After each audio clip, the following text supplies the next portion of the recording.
Lin Jai was like a god in his previous life, so now he feels like he can just slack off and be lazy, resulting in him being a poor jobless orphan with a family that resent him for being such a disappointment. His dad went out one night to get some noodles, but instead of coming back, he took his mom as well because Jai is just that insufferable. He currently lives with his younger sister called Wan, who also ends up kicking him out, telling him to go and find a job. On his way out, we see a historical event revealing the state and history of this world. It was the year 2093 when a gigantic evil monster of unknown origins appeared on Earth and began savagely attacking people. At the same time, crime rates were only getting higher and people were on the streets fighting for basic needs such as food and water. As if that wasn't enough, it appeared God had given up on humanity too, as the world was now infested with these savage beasts. By 2095, the end of humanity was inevitable. The world governments could do nothing and everyone had pretty much lost all hope or gone into panic mode. However, at that moment the first superhero in human history emerged, named Zero, which indicated the number of F's he gave about anyone calling him a weeb.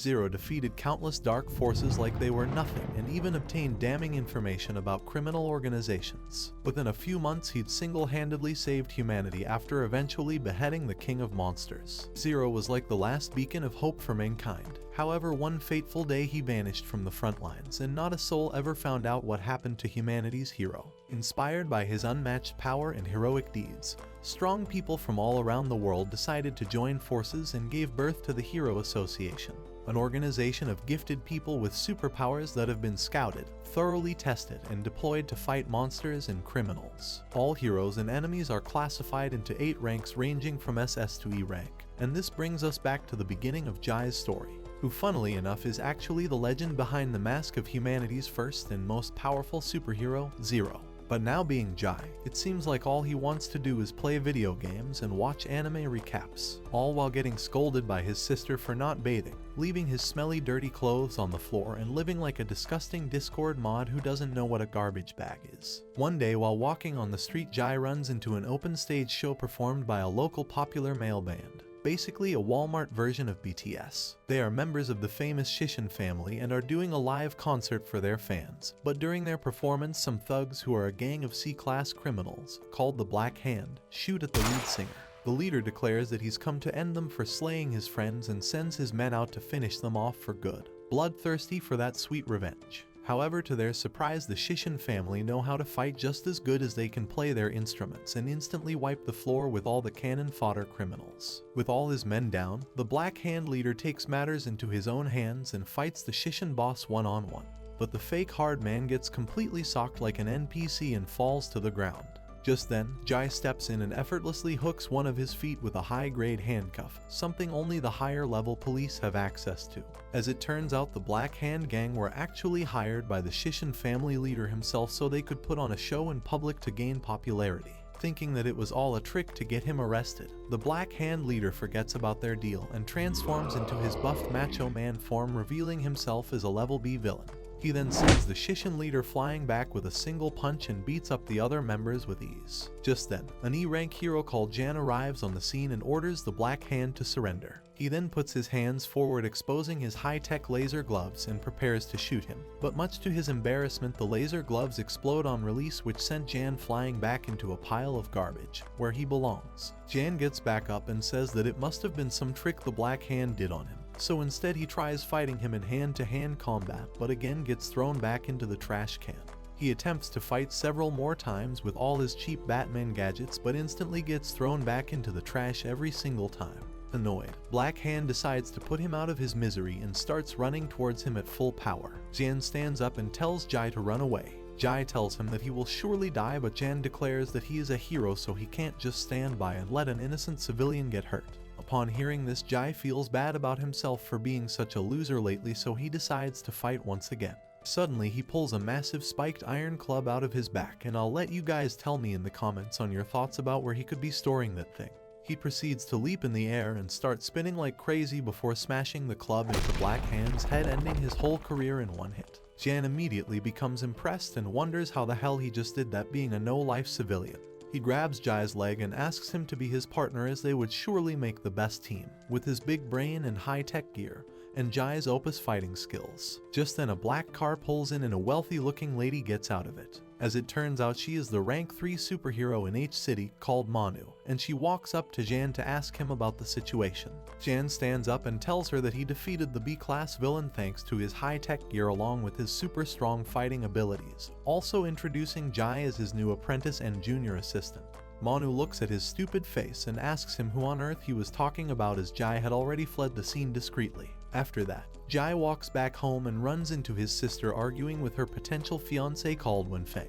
Wen informs him that she's officially applied for the Dr. Qin Research Institute. However, Wenfeng wants her to retract her application and work for him under one of his many companies instead.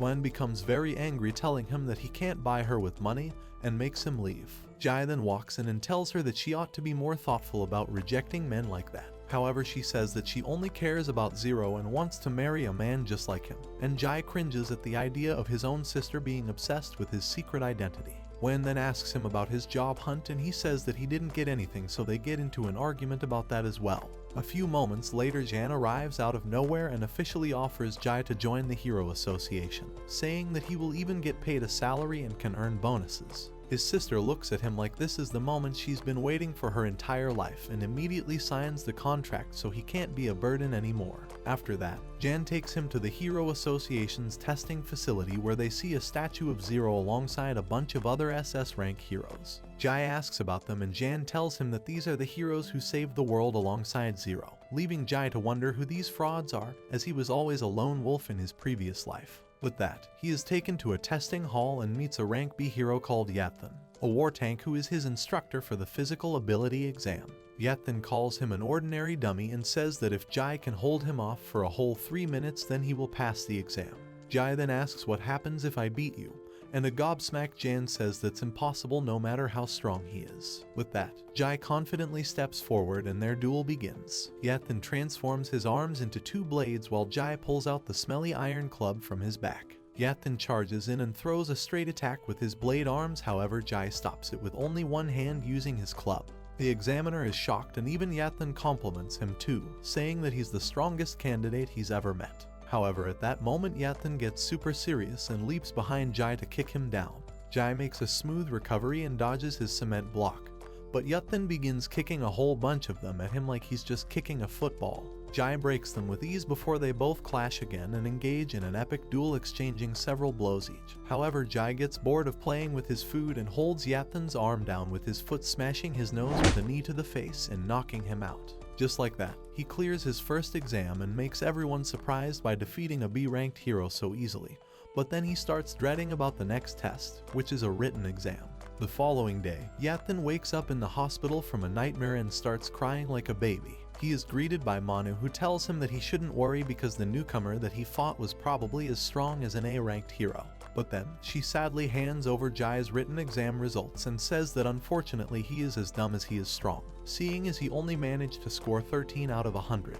Yathan looks at the answer sheet confused, so Manu tells him to look at his answer to the last question, which was to write down your hero ideas. Yathan reads it and sees that Jai answered it by saying that he doesn't want to be a hero, and furthermore he doesn't even understand what this justice they speak of even means, and if it can even be called justice to begin with. Meanwhile, outside in the main hall, Jai and all the other hero candidates stand in front of the test results board where Jan laughs at Jai for only getting 13 marks in the written exam.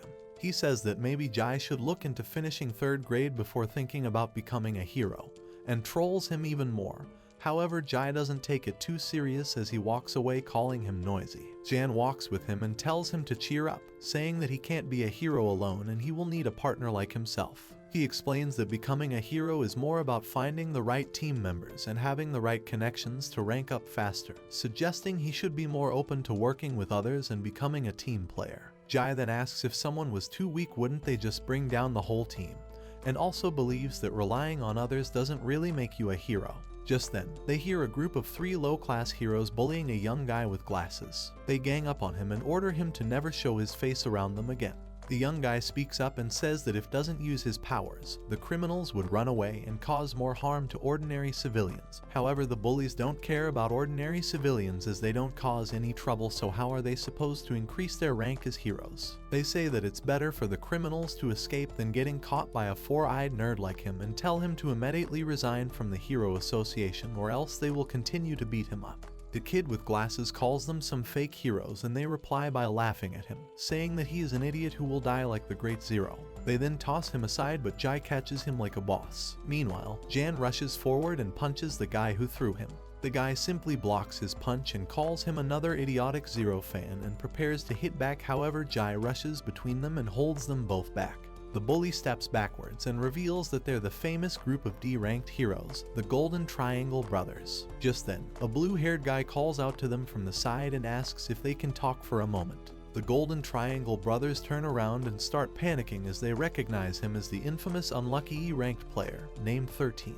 He starts walking towards them, making them scared, and just before he takes another step forward, the Golden Triangle sisters run away with their small-sized tails tucked between their legs. After seeing this, Jai and the others become really amazed, and the glasses kid introduces himself as King. Jan calls him Four Eyes and makes fun of him while Jai introduces himself normally, and asks about the E-ranker who just made the gang of D-rankers run away. The guy introduces himself as 13 and says that even though he is only an E-ranker, people are afraid of him. And also they are the only ones who have treated him like a normal person in years. Jai asks him if he really doesn't have any friends, so 13 whips out his mobile and shows him the picture of his Genshin Impact waifu. Jan tells Jai that 13 seems to be a weeb who likes 2D characters, but Jai turns out to be a fellow man of culture and walks up to 13 to show him his Genish waifu from 2, and they instantly become friends since they have similar tastes. He puts his hands on 13's shoulders and asks if he would like to become his partner, and 13 accepts with tears in his eyes because no one ever tried to become his friend, let alone offer him to join their team. He ends up crying happy tears, making Jai kind of worried about him. King asks about his superpower and 13 says that his power bad luck. Jai asks if he has the ability to give bad luck to his enemies only, but 13 reveals that his ability affects everyone around him, so he brings bad luck upon those close to him wherever he goes. He further explains that since childhood he was cursed with supernatural bad luck and people started calling him the unlucky ghost. When he was little, the orphanage where he was raised caught on fire and burned to the ground. He was sent to another orphanage, but within a few days of his transfer, that orphanage also got destroyed by a landslide. After that, no matter where he went, the place would go under, and after a bunch of orphanages crumbled away due to his unlucky power, he started living on the streets. 13 then explains that despite all of this bad luck, good things still happen to him sometimes and gives the example of Zero saving him. Jai begins worrying about his own bad luck from back then. Meanwhile, 13 pretends to be Zero and punches a pillar jokingly. Unfortunately, because of his bad luck power, that turns out to be a weak spot for the whole building and it starts falling apart instantly. The ceiling falls down and lots of people get injured by the debris. King gets squashed under a massive piece and Jai gets busy saving a child as well.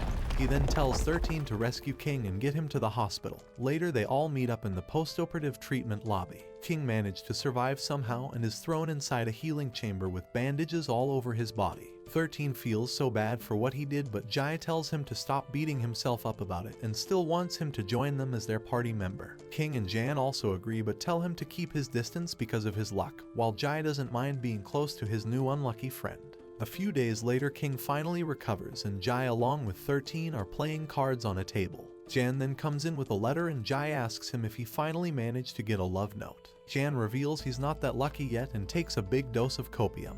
It turns out Jan managed to get their hero group their first job, and that's what made him excited. Their mission is to capture a group of criminals who are exchanging illegal items. There are supposed to be a bunch of C-level criminal mercenaries in the group, but for some reason, accidents have been happening to all of them, so a lot of them have started to leave the group. Our heroes are staying in a nearby building as 13 keeps watch over the criminals while Jai and Jan chillax on the rooftop munching on some bacon and beef jerky. They all know that 13 and his bad luck is responsible for all the accidents happening to the enemy mercenaries and tells him to tail them for a few more days as they will all go down from his bad luck charm without any of them even having to lift a finger. Jan thinks that it won't work as they may not get any rewards from the Hero Association if the criminals are not directly dealt with.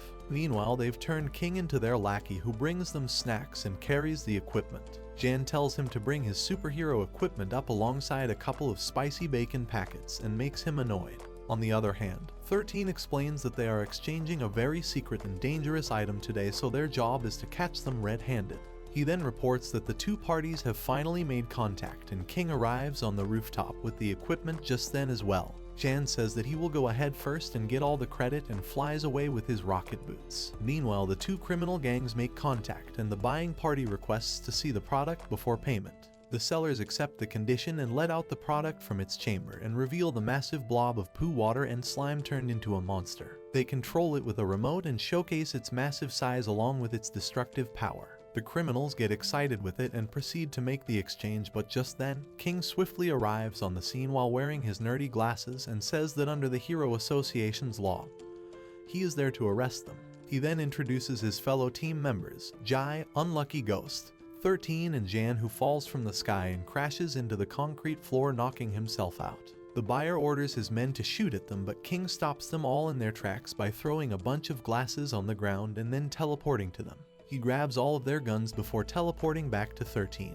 The seller uses his remote control to make the poo water slime monster attack, however 13 fires back with a machine gun and starts chipping away at its health. He then throws a packet of spicy bacon in the monster's mouth and ends up making it want more and chase after them. They run towards Jai and ask him to help them with the monster, and Jai turns around and hits the slime away like a baseball into the city. The monster lands in the busy food street and starts attacking people with its stinky slime, but Jai dashes to the location instantly and hits it hard with his club. Due to the heavy impact, the monster splashes his dirty water everywhere and people start complaining.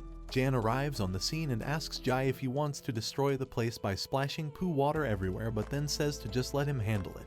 He equips his weapon and reveals that it's a water purifier, so he will kill the monster quickly with it. He proceeds to slash forward with his rocket boots and sticks the monster all while forgetting to use its strength properly, as it only does a little bit of damage. Jai then pulls him out and saves him, but Jan still thinks that he's got it for sure now. He adjusts his weapon and then enters cool mode to fight the monster. The slime attacks it with a bunch of sticky tentacles, but Jan dodges all of its attacks with swag and ends the fight by sticking his long rod inside the smelly gooey monster, turning it into pure water with skin-enhancing and purifying properties. The monster bursts into a pool of water and washes the whole place away, making everyone happy. Soon, King and 13 arrive on the scene as well and notice the crowd forming around Jai. Jai tells them that he didn't do anything and that John is the real hero here and points at him. Later that day, our heroes sit together in their building and complain about the little XP points they were awarded by the association, even though they defeated and captured two criminal gangs at once. King says that it must be because of a lowly girl they came across earlier. Jai tries to ask the girl her name, but she doesn't say anything and keeps on sipping on her juice. King and Jan discuss how to deal with her, but just then the doorbell rings and they find out that the rank 3 hero Manu is at the door. She walks in and plays with the girl and compliments them on completing their first mission as a team. Jai tells her to stop beating around the bush and asks her about the girl. She gives them a USB and lets them plug it in the screen. She explains that several years ago, the Genetic Evolution Company established many charities around the world for homeless children, but their actual goal is to use these children to conduct their disgusting experiments on. The girl that they found is the one and only successful experiment that came out of that facility, while all the other kids perished as collateral damage. After hearing this, Jai becomes enraged and stands up, releasing his unmatched abilities. He asks what the Hero Association has been doing all these years and why they haven't ended all of them yet. However, Jai realizes that he is not Zero anymore, so calms down and says that he just has a little trouble controlling his emotions, apologizing for getting so irate. After that, Manu continues saying that naturally they've been investigating their rival companies for years, but after she did her own research and dug up their history, she found out the evil companies have allies within the Hero Association, and that's why no one has been able to shut them down so far. As a matter of fact, the true culprit behind all of this is none other than the president of the Hero Association, Rui himself. She then tells them that that little girl is a very important subject for Rui's Gene Evolution Company, and they would definitely try to recapture her by all means. Jai asks if Manu isn't a senior member of the association and why can't she do anything about it. But Manu replies that after tonight she won't be able to even guarantee her own safety, and so she has no other choice but to depend on them. She says that this time the association would probably send professionally trained assassins to catch the girl. The following morning, Jai and the others decide to take the little girl out to do some shopping. Jai also asks her sister to come with them so she can help get some stuff for the little girl. Wan asks him where he kidnapped that little Loli from, and Jai tells her that he rescued her during a mission and must protect her because she doesn't have any siblings or parents or a home to go to. Hearing this, Wan becomes really sad and sympathetic and looks at the poor girl. She instantly hugs her, asking if she's okay and if her brother hurt her in any way or not. She then takes her to get some good food and buy some new clothes for her, and Jai tells her to go on ahead and that he will relax with his friends for a while, and that they will be close by. Once they are gone, the three of them notice that the Diamond Triangle brothers have been following them and are there to fight. They all go into an ally, and the brothers tell them that the rank 3 hero, Manu, is wanted by the organization and the president has sent them there to bring them to the headquarters for some interrogation. Jai says that they won't be going anywhere with anyone, and this marks the beginning of their fight. The Diamond Triangle brothers say that they are lucky because the unlucky ghost is not with them today and start off by charging towards them all at once, but Jai knocks them all out instantly and calls them pathetically weak. Just then, Jan realizes that they should go back to Wan, and they all run back to the girls. They meet up with Wan and tell her that they should go back home today as someone might come to meet the little girl, and then asks her where she was. Wan calls out Mumu, and the little girl walks in her new dress that they just bought. Wan asks Jai if she can let Mumu live in her house as well and that she would protect her and take care of her. Jai wonders about it and looks at the other two, and they tell him that it would be ideal because Jai is the strongest among them, so Mumu will be much safer by being close to him. Jai agrees and they split up from there, and Jai goes back home with his sister. Back at the Hero Association headquarters, President Rui complains that the D-ranked party was just a bunch of losers and they couldn't even capture some E-rankers. Another shady-looking Chinese guy is also in the room, and he tells the president to stop whining like a kid and that he will send his own trained men this time and make sure that they get rid of those E-rankers for good. Later that night, Jan is attacked by a female ninja who infiltrates his house and ends up killing a dummy model with a weird handle in its mouth. She thinks that it's a corpse's head and starts screaming, but then looks up to see a wall full of faces with similar handles stuck inside their mouths. Just then Jan enters the room and asks what was happening, and the ninja tells him to taste death with his own weapon, pushing one of the rods in his mouth. Jan lets out a cry, and it turns out that these rods are special high-tech toothbrushes that he is developing to use during his hero missions. Next up, the girl picks up what looks like a lightsaber handle and unleashes the plasma blade from it. She then points the sword at Jan and attacks him with it for fooling her, but it turns out that this blade is another one of his high-tech toiletries, which instantly cleans him up, although it has a glitch that destroys clothes too. The girl begins panicking after seeing his lengthy plot armor and runs away, saying that there's no way she can defeat this idiot. On the other hand, Jai is lazing around at his house and notices someone keeping a watch over his house from the woods. He instantly appears behind the culprit, who turns out to be a top A-ranked killer from the Hero Association. He can turn his hands into sharp blades and goes on to strike him, but Jai shuts him down in a single hit and makes him start thinking about his poor life choices. The guy stands up and injects himself with some compound V, transforming into his monster form, which gives him the strength of a S-ranked hero. He then teleports behind Jai and tries to punch him, but Jai simply turns around and destroys his arm. The monster guy jumps back and regenerates his arm and uses, but Jai dodges the strikes with ease and takes him down in one punch, making Saitama worried in the other universe. Jai walks away, suggesting he back to his master and tell him to stop making trouble because they won't be able to get that girl as long as he's there with her. The monster guy says that he can beat him, but he can't actually kill him as long as he has his regeneration, the thing that will keep it coming back for him and his sister as long as he lives. After hearing him threaten his little sister, Jai stops walking and turns around with a deadly glare in his eyes. He says he's crossed the line with that and grabs his club and transforms it into a sword. He then swings it one time and destroys the monster guy alongside the whole mountain behind him, saying that he won't let anyone get harmed in his presence ever again, and goes back home.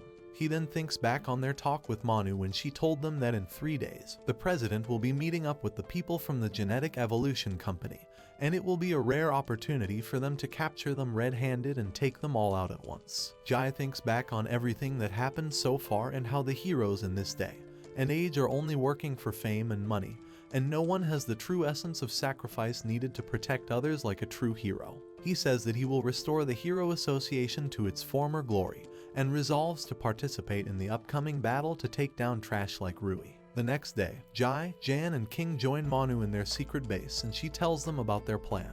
Rui and the Genetic Evolution Company will be meeting up tonight, and to take them all out at once, they need more help.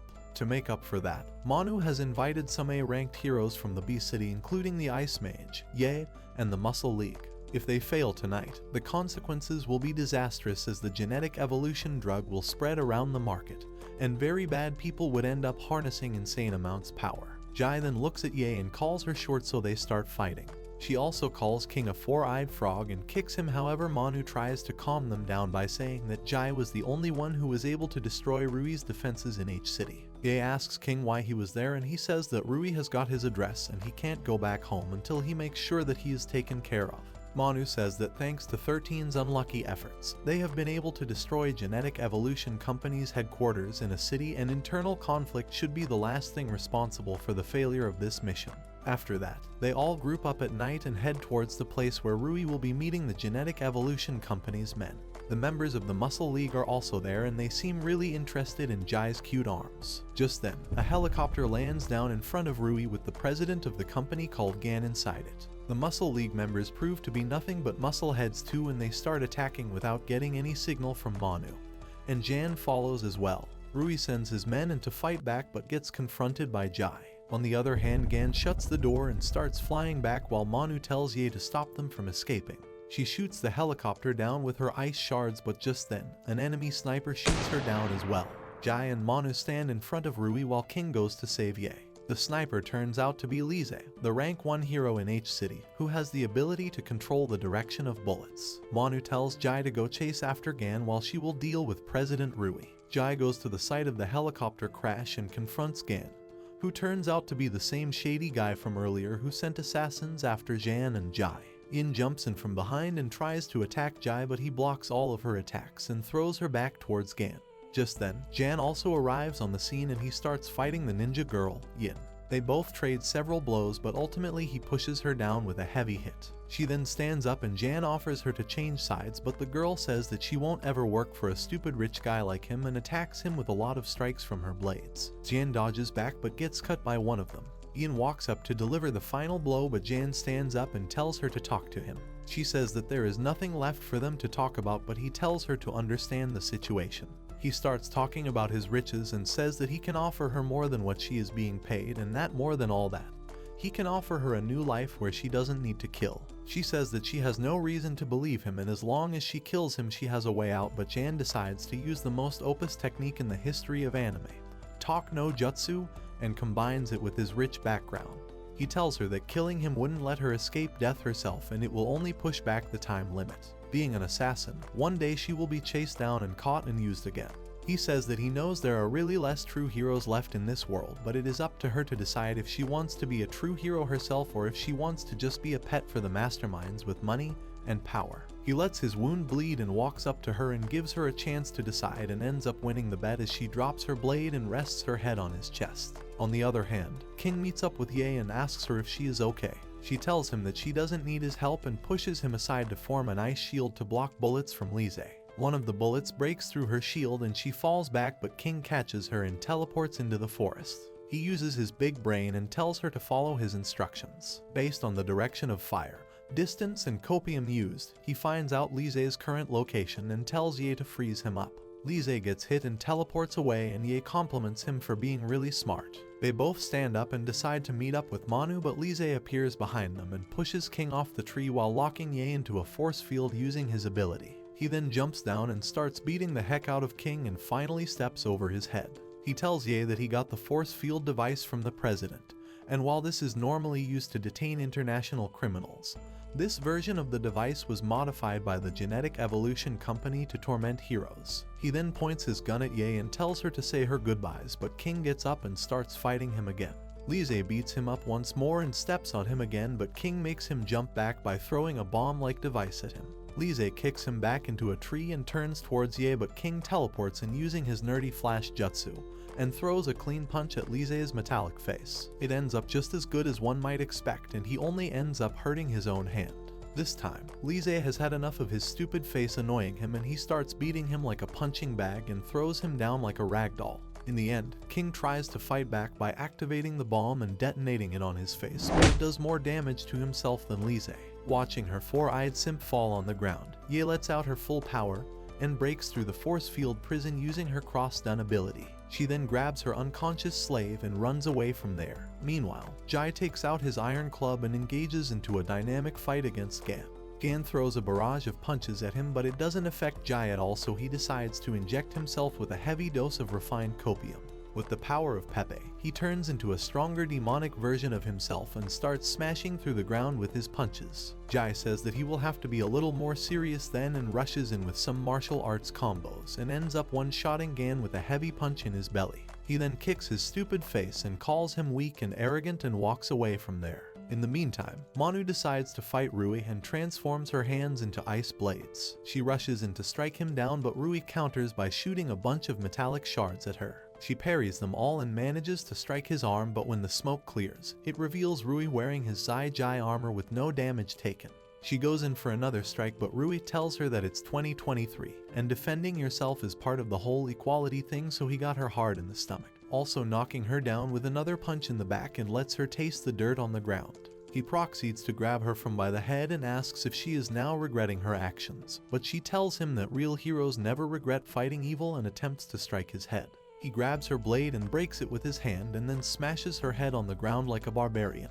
He then picks her up by her neck and tells her that it's the end for her. She says that she is prepared for this and uses her ability, Ice Lotus, to hold him in place. He tells her that it's useless, but she says that she just needed to hold him there for a moment and calls out Jai's name for his help. Just then, Jai jumps down and appears behind Rui and sends him flying with a heavy strike from his thick iron club. He helps Manu up on her feet and they tell Rui to give up, but he still has a dose of refined copium left and injects it in himself, turning himself into a S-level monster. He summons his iron spikes and shoots them at them, and Manu notices that they are significantly stronger than before. After that, Rui attacks Manu with the spikes once more and catches her off guard, but Jai jumps in and blocks the attack with his club. He then dashes towards Rui and strikes him down with a heavy strike, easily breaking through his iron spike defenses and making him bend on his knees. He asks Jai if he is also an S-ranker who they don't know about, but Jai says that he doesn't know because no one has been able to judge him properly. Rui says that it doesn't matter and teleports behind him. He uses ancient martial arts footwork and says that no one can dodge it, but Jai simply avoids all his attacks as if he has ultra instinct and stops his punch with one hand. He then grabs him like Goku and throws him in the air and jumps after him. Rui uses self-destruct to attack him with a bunch of iron shards, but Jai dodges all of them and dashes down to strike him with his club, sending him into the ground. Once the fight is over, Manu asks him if Rui is dead, but Jai says that he knows how to control his strength and that he should be able to wake up after a few days at the hospital. She then asks him if he is really an S-rank hero, and he says that he doesn't know.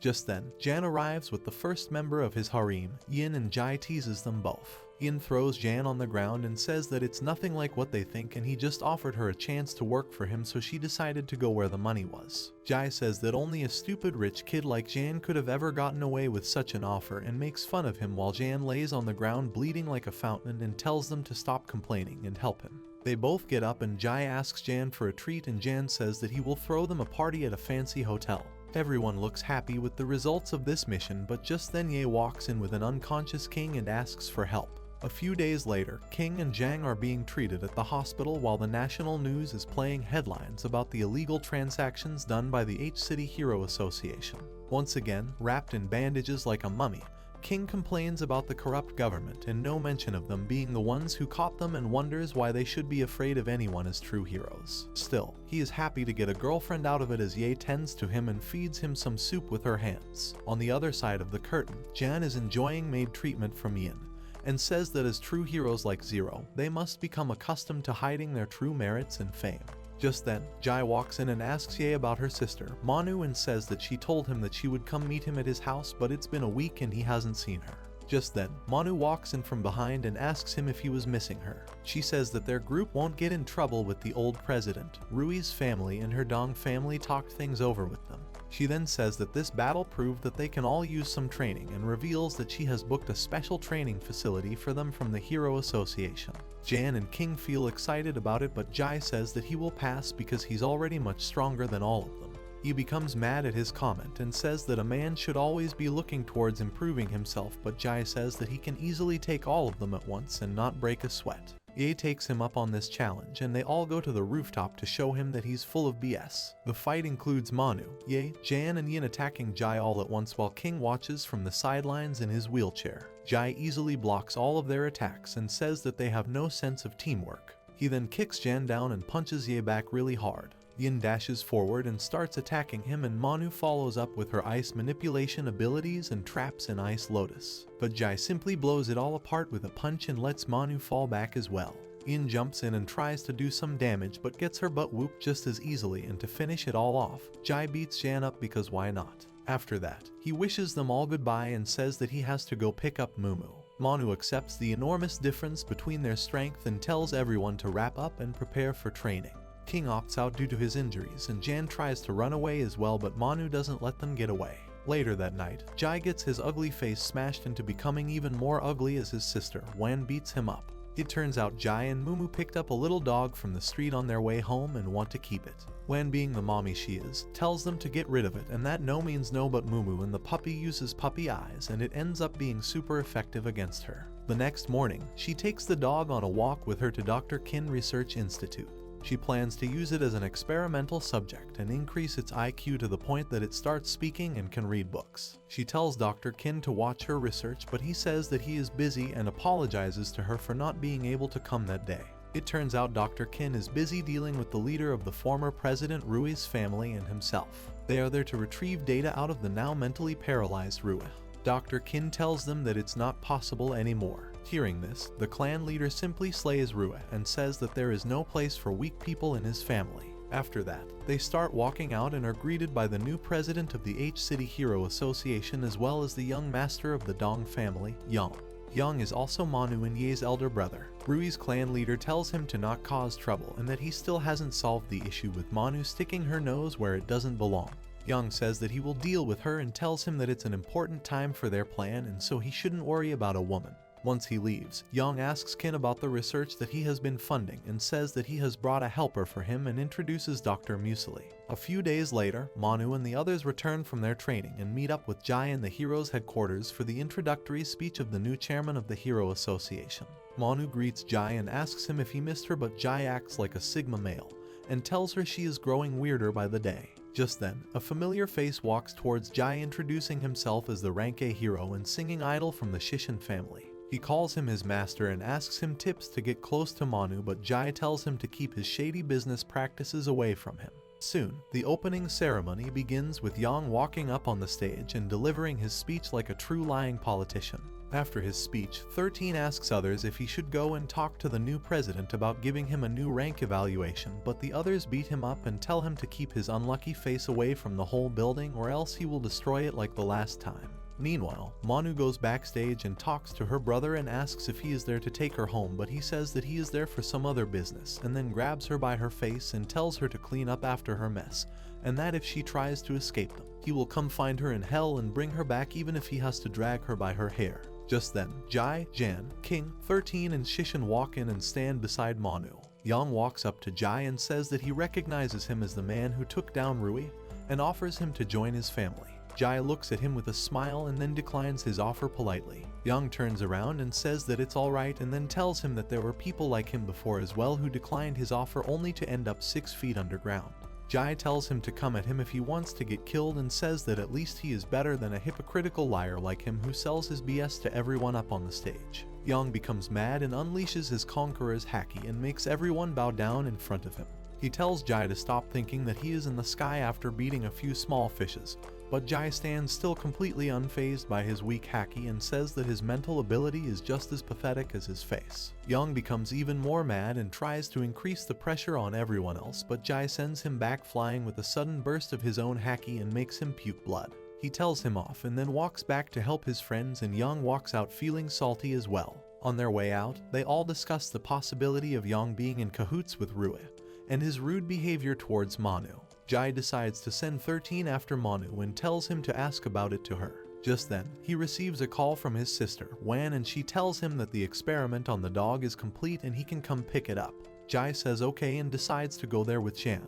After finishing her call, Wan gets approached by Dr. Museli, who asks her about her research and becomes amazed by her device that can make a dog so smart that it can read and speak. He tells her to keep up the good work and walks out, and just then, Wan is pulled out by Wenfeng, the man who kept on getting rejected by her after asking her out multiple times. She tells him to go away as she won't ever marry him, but he says that he is there to tell her to run away from this place because the ones supporting Dr. Qin's research are none other than former President Rui's family and the current president, Yang's family. He says that they must be cooking something bad and it would be dangerous for her to stay there any longer. She thinks about it a little and realizes that he is speaking the truth and says that she must save Dr. Qin, and that she is not a coward who will leave someone else in danger, and walks back in.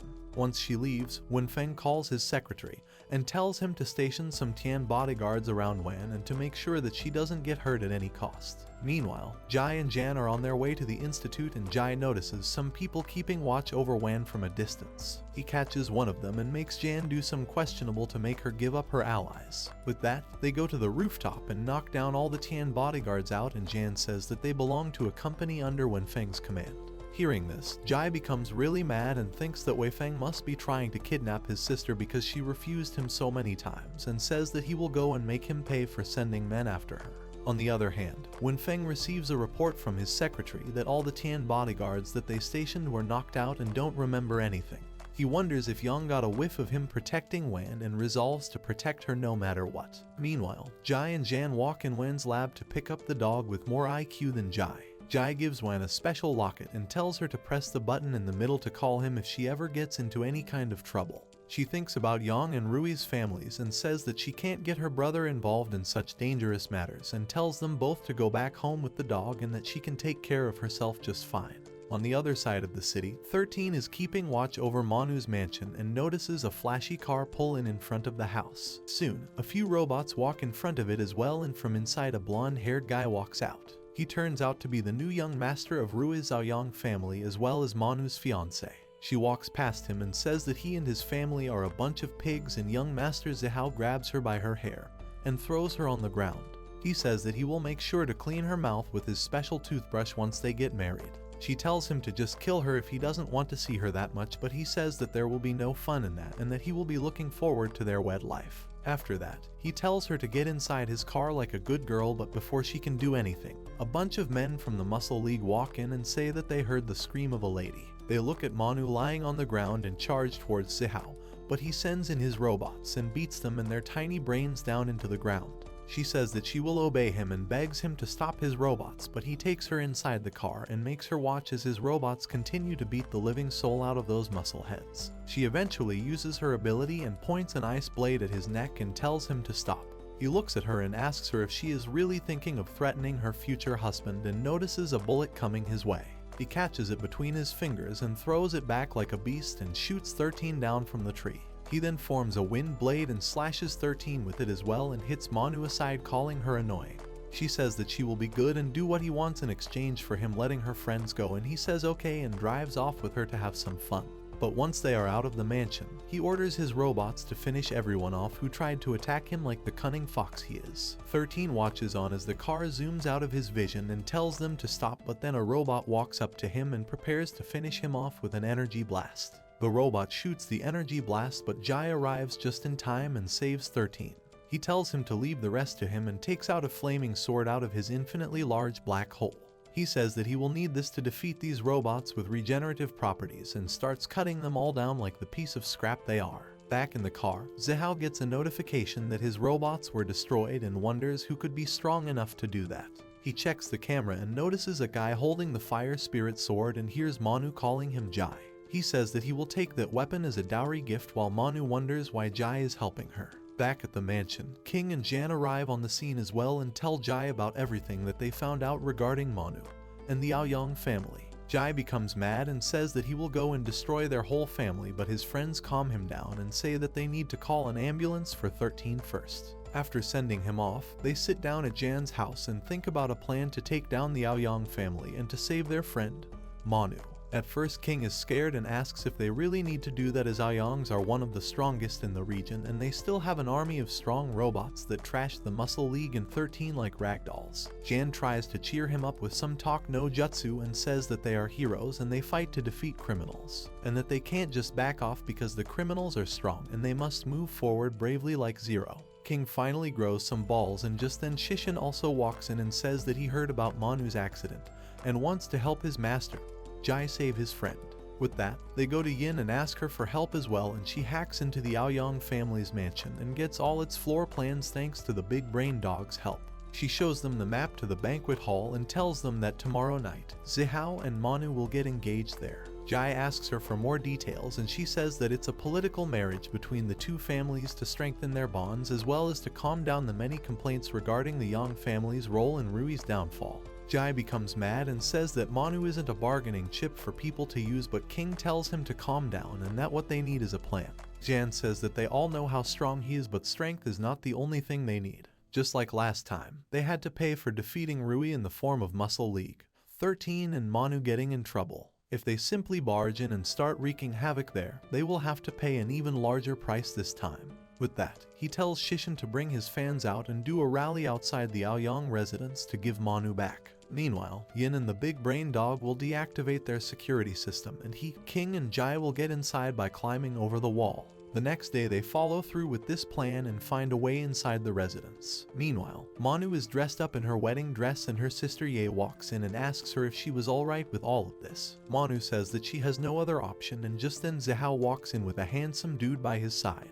Ye instantly grabs the guy, telling him to get away from the ugly-faced blondie, and he offers to take her down for breakfast. Manu tells her to go as well, and once they are alone, Zihao grabs her hand and pins her to the wall and asks her to tell him who this Jai guy was. He says that he wanted to negotiate with him to get his hands on the Fire Spirit Sword and says that it is a really strong weapon from the legends. But then he shows her some security camera footage of Shishin and his fans rallying in front of their door and says that it looks like they won't have a chance to bargain.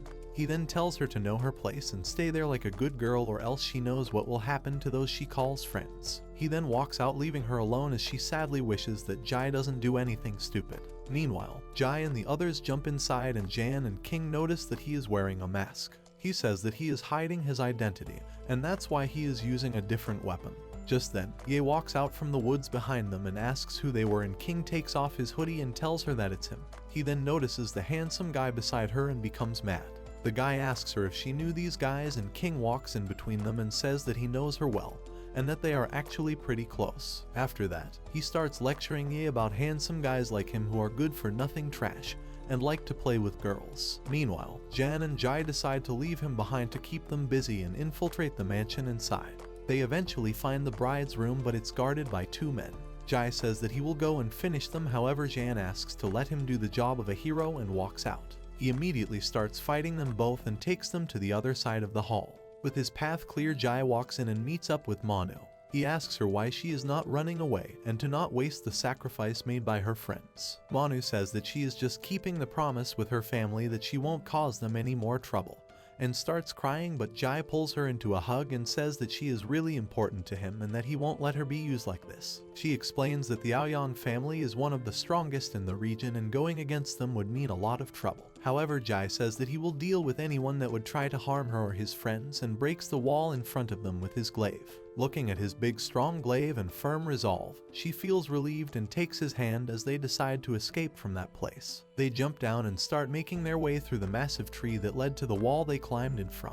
While walking through, they suddenly run into King, getting his cheeks clapped by none other than Zihao and his two robots. Manu becomes scared looking at him, but Jai holds her hand and gives her courage and then walks up to face Zihao himself. They both trash talk each other for a little while and then decide to settle their differences with a one-on-one arena fight. Their bet goes that if Jai wins, he will get to take Manu back and she won't face any consequences for that.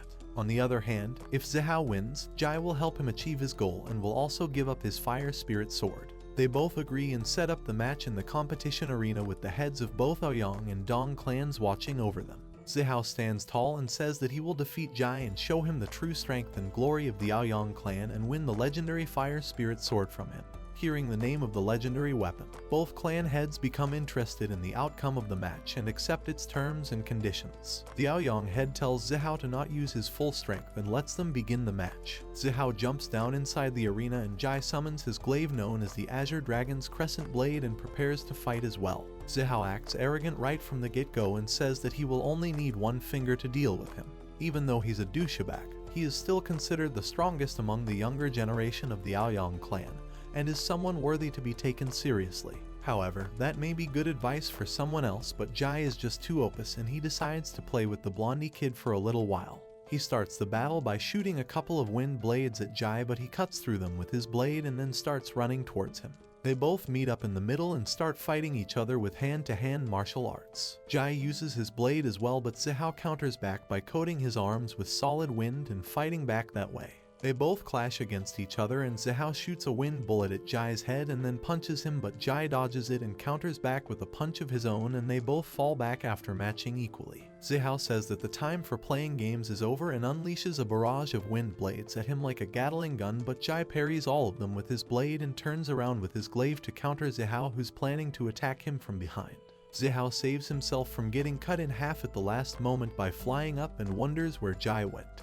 Just then, he looks back and notices him flying behind him and gets kicked down hard into the arena. Once they are both back on the ground, Jai starts running towards him to deliver the final blow, but Zihao attacks him by throwing a couple of heavy rocks at him and then forming a multi-layered barrier to block his attack. But Jai proves to be too strong for him and he manages to block his attack with the last of his barrier's layer, and struggles for his life. Things start looking bad for him and he tries to deflect the blade with a wind blast from his fingers, but it only ends up breaking his digits back. After that, Jai punches him straight in his face and sends him rolling back on the ground. Zihao manages to barely get back on his feet, but Jai decides to go full overkill and unleashes the dragon within his blade. After that, he spins his glaive and delivers a clean slash across Zihao's chest, saying that it was payback for what he did to 13. Feeling humiliated, Zihao uses all his power to summon a giant energy blade in the sky and crashes it into Jai, but he simply flies up and dodges it all and then gets back in with a flying kick across Zihao's face and sends him flying back into the wall outside the arena. Not wanting to accept his defeat, Zihao says that if he can't win, nobody can, and unleashes the forbidden scroll of his clan. He unleashes the forbidden harem jutsu that he learnt from the great Naruto senpai, but accidentally ends up using the making yourself ugly jutsu, and transforms into a smelly ugly punk with purple fart around him that destroys the whole arena as well. Manu rushes down and looks for Jai and meets up with Shan and King as well. They all look up at ugly Zihao and wonder what he ate for dinner last night to smell that bad, but just then Jai walks out of the smoke and says that he got just the right medicine for him. Looking at him, Zihao becomes mad and shoots him with a dense energy beam, but Jai counters it with a beam attack of his own using his blade and one-shots him and his fart in one go. Once he falls down, Jai takes a picture of his ugly face to bully him later on and celebrates their victory with Manu. While all of this is happening, Yang walks away in secret and decides to use the forbidden technique of his clan to become a godlike being. He can't help but feel jealous of Jai for being stronger and even managing to take his sister away, so he decides to put an end to this world, letting us all know that he is at the end a sweaty League of Legends enter. He infiltrates Dr. Qin's lab and uses the technology he was making him work on. Wenfeng manages to protect Wen, but they both lie there unconscious as Yang starts the machine and transcends humanity. In exchange for gaining divine power, Yang turns into an ungodly version of someone named Johnny with a lot of sins. He unleashes his ungodly aura and makes everyone in the area fall unconscious and starts laughing at them for being pathetic creatures. But among all of them, one still stands and he looks down to praise Jai for being able to witness his godly aura. He summons massive dark clouds and tells Jai that he will now face the wrath of a god and attacks him with an aura tiger. Jai simply punches it back and sends a strong shockwave his way as well. He walks up and says that he is just a stupid pirated evil god, and this makes Yang really mad. He pokes a hole in the clouds above and lets himself be in the spotlight from the sun as he claims that he is a true god. Jai tells him that having the shiniest bald head in the world doesn't make him a god and that he should look into getting some therapy, but Yang becomes mad and tells him to surrender in front of him or die. Jai tells him to give him his worst and Yang starts smiling, saying that he was looking for the same answer. With that, he makes some massive rocks float in the sky as he summons a bunch of storms and tornadoes and attacks Jai with them. Jai fights back with his glaive and flies up to fight him in midair. Their fight goes on for a little while before Yang manages to strike him down towards the ground and catches him off guard with the divine spirit erosion ability that lets him see inside a person's soul.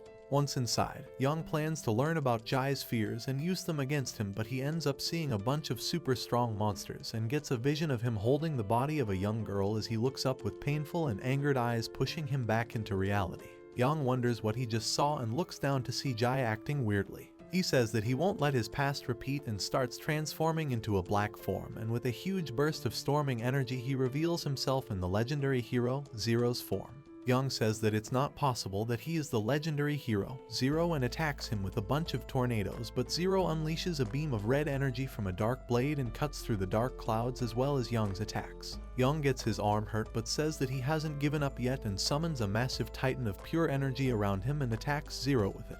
Zero jumps up and sits in his hands and says that he hasn't used this technique in years and then points his black sword at his face. Young claps his hands in an attempt to squash him, but then Zero utters the name of his technique, Judgment, and it unleashes a super strong wave of dark energy that pierces through his energy avatar and sends him back falling on Earth. He stands up and cries like a salty loser and says that he won't accept defeat. Zero or not, he will not die and will make him bow down in front of him, but then Zero uses first form, Judgment, and sends a deadly beam of dense energy through him that cuts right through Earth's atmosphere and can even be seen from space. After tanking this attack head on, Young falls on the ground and blasts away one more time before he falls on his back. Just then, Zero teleports behind him with his black sword and says that it can even cut through the spirit realm, and says that this world is really complex and not everything can be solved with strength. Young tells him that as the strongest he doesn't know anything about being weak, and Zero says that maybe he's right, and then walks past him unleashing the second form technique, Redemption, and cutting through his evil core and dispelling his divine powers. After getting his evil core cleansed by Zero's sword, Young falls back on the ground with all his life force slowly fading away. Zero turns back into Jai and looks up at the clear sky as he talks with Young in his final moments. Young says that it's true that compared to Jai,